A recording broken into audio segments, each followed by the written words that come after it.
고린도전서 5장 1절부터 13절까지 말씀입니다. 제가 말씀을 봉독해 드리겠습니다. 너희 중에 심지어 음행이 있다함을 들으니 그런 음행은 이방인 중에서도 없는 것이라. 누가 그 아버지 아내를 취하였다 하는도다. 그리하고도 너희가 오히려 교만하여져서 어찌하여 통한이 여기지 아니하고 그 일 행하는 자를 너희 중에서 쫓아내지 아니하였느냐.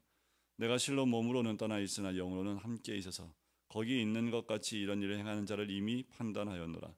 주 예수의 이름으로 너희가 내 영과 함께 모여서 우리 주 예수의 능력으로 이런 자를 사탄에게 내주었으니 이는 육신은 멸하고 영은 주 예수의 날에 구원을 받게 하려 함이라. 너희가 자랑하는 것이 옳지 아니하도다. 적은 누룩이 온 덩이에 퍼지는 것을 알지 못하느냐. 너희는 누룩 없는 자인데 새 덩어리가 되기 위하여 묵은 누룩을 내버리라. 우리의 유월절 양 곧 그리스도께서 희생되셨느니라. 이러므로 우리가 명절을 지키되 묵은 누룩으로도 말고 악하고 악의에 찬 누룩으로도 말고 누리기 없이 오직 순전함과 진실함의 떡으로 하자.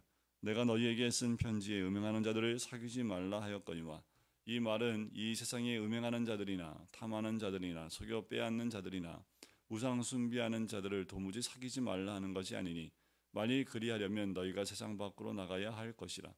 이제 내가 너희에게 쓴 것은 만일 어떤 형제라 일컫는 자가 음행하거나 탐욕을 부리거나 우상 숭배를 하거나 모욕하거나 술 취하거나 속여 빼앗거든 사귀지도 말고 그런 자와는 함께 먹지도 말라 함이라. 밖에 있는 사람들을 판단하는 것이야 내게 무슨 상관이 있으리오마는 교회 안에 있는 사람들이야 너희가 판단하지 아니하랴. 밖에 있는 사람들은 하나님이 심판하시려니와 이 악한 사람은 너희 중에서 내쫓으라. 아멘. 오늘은 고린도 교회의 두 번째 문제입니다. 읽어봐도 좀 심각하지 않습니까? 교회 안에 음행의 사건이 있다는 겁니다. 그런데 더 중요한 건 뭐냐면 음행이 있냐 없냐가 중요한 게 아닙니다. 우리도 다 죄인이기 때문에 또 넘어질 수 있지요. 다윗도 왕이 된 이후에 밧세바를 범하는 음행 사건을 범하게 됐지요. 우리도 다 넘어질 수 있는 죄인들입니다. 음행이 더 문제가 아니라 그 음행을 용납하고 있는 교회에 문제가 있다는 겁니다. 지금 이 고린도라는 도시는 항구가 두 개나 있을 정도로 큰 도시이기 때문에 많은 배들이 여러 나라에서 여러 지에서 오고 갑니다.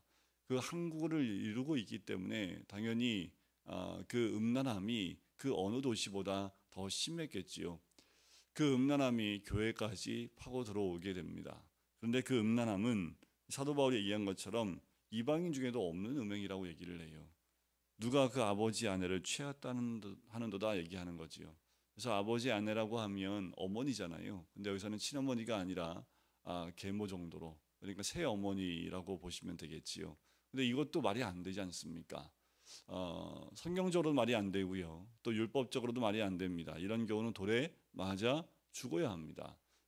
즉결 바로 그것이 드러나게 되면 돌로 그 죄를 없애야 되고 또 바로 그 율법대로 해야 되는, 심판해야 되는 그것이 율법인데도 불구하고 이들이 하지 않아요.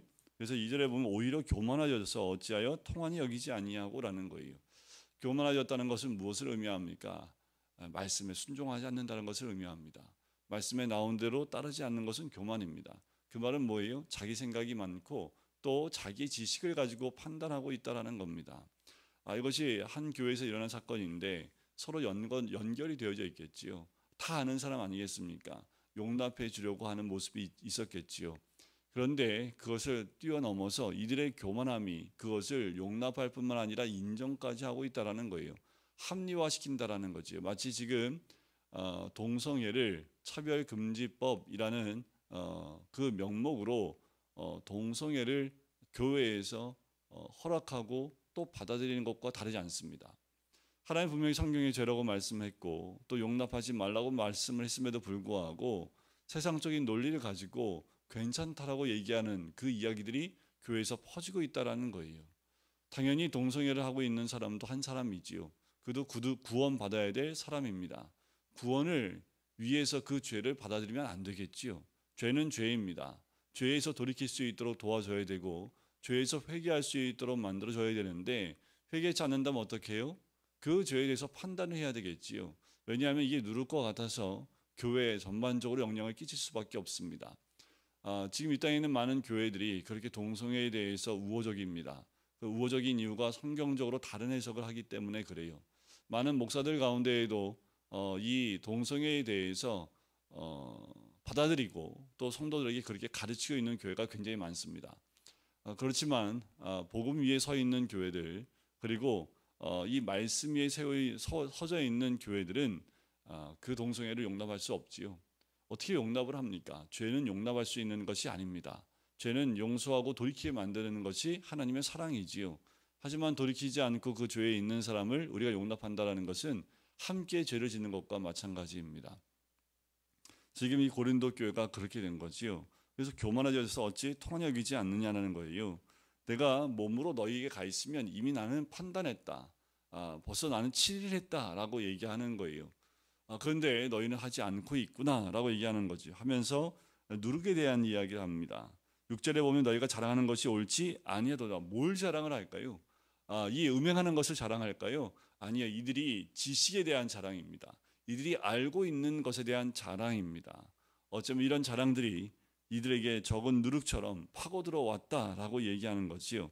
7절에 보면 너희는 누룩 없는 자인데 새 덩어리가 되기 위하여 묵은 누룩을 내버리라. 이것은 우리가 그리스도인이 되고 난 이후에 반드시 해야 될 부분입니다.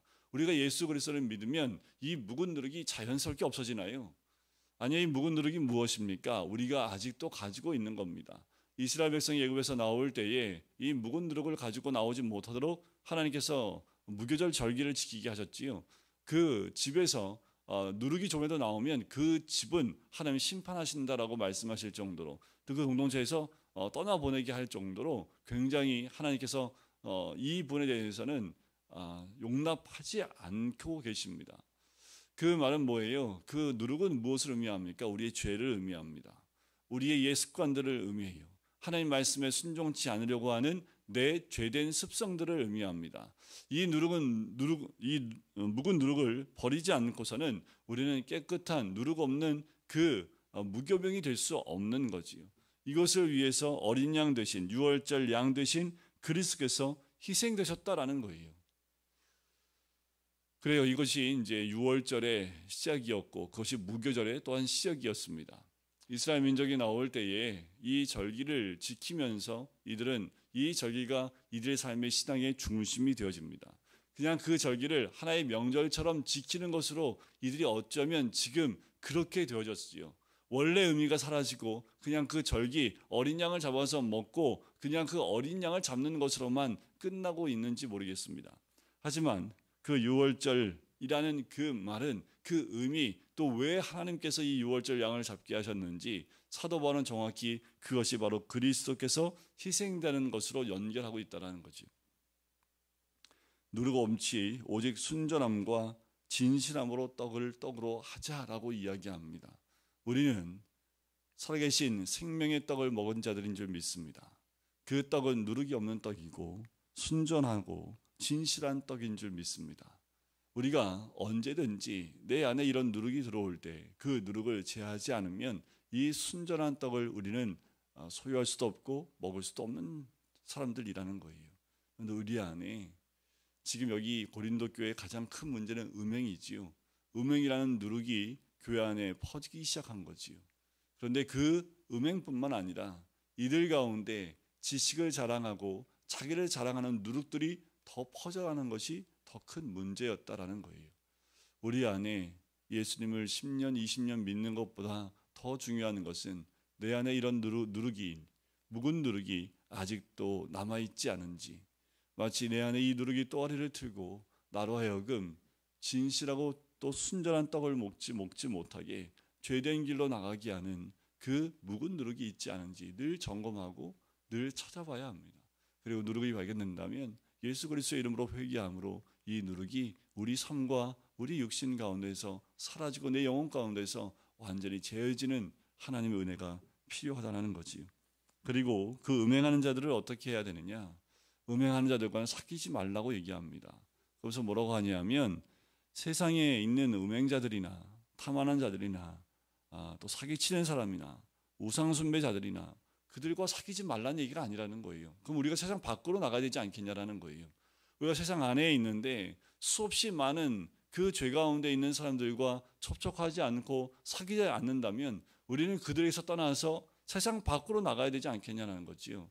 그렇지 않다라는 겁니다. 내가 말하는 것은 형제라고 하는 사람들 가운데라는 거예요. 그 말은 뭐예요?